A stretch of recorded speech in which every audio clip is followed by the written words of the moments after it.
Welcome back to the Redeemed Mess. I'm Kathy, and on this podcast, I talk about the messiness of life and how Jesus, in his grace and mercy, redeems every part of it. Whether you're walking through hard seasons, searching for hope, or just need a gentle reminder of God's faithfulness, you're in the right place.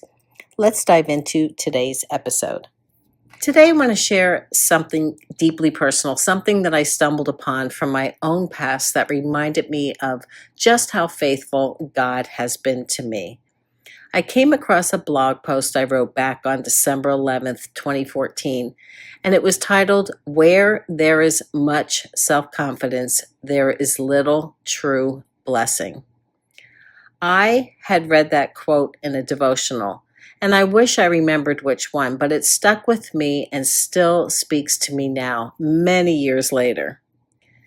Reading through that old post felt like I was opening a journal, and it also reminds me how important it is to journal things. It was a glimpse into a season where I was struggling deeply with anxiety, insecurity, and a heavy heart. I was overwhelmed, and even the thought of putting up a Christmas tree felt impossible. I remember coming down the steps and seeing the pile of decorations that my husband had pulled out of our storage, and I instantly felt panic rising. I literally ran up the steps and into a panic attack. Yet, through God's strength, not my own, I managed to get a little Christmas tree up. And it wasn't because I felt like it, not because I had some sudden burst of inspiration, but because I knew it mattered to Sean, my husband.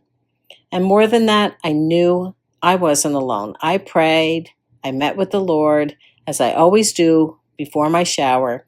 And in my Bible study in Exodus, I read about Moses pleading with God for his presence because Moses knew he couldn't lead without him. And that hit me hard. Moses needed God's presence to lead a nation, and I needed his presence just to put up a little tree. That's where I was.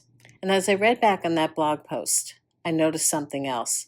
I had written about how my kids commented that I didn't seem confident anymore. But you know what I realized? When I was raising them, I was walking in the purpose God gave me. That confidence they saw wasn't mine.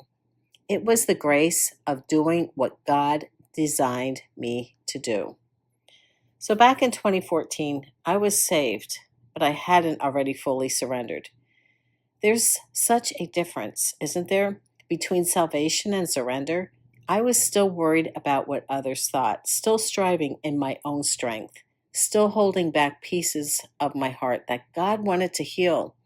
But today, I can honestly say he has done a beautiful work in me. It's not something I could have ever done through self-help books or podcasts or willpower. It's been the fruit of deep Bible study, godly counsel, and time in his presence. And one more thing, sometimes when we're desperate to hear from God, he sends people, tangible people, real hugs, real conversations, people who speak the truth in love when we're not quite ready to hear it, but need it anyway. And I'm so thankful for the ones who showed up and pointed me back to him. So if you're in a season where your confidence is gone, if even the small things feel overwhelming, I just want to say you're not broken. You're being refined. Your confidence may be low, but that just means there's more space for God's power to shine through. His strength is made perfect in our weakness. As always, take what you need, leave the rest. Be blessed.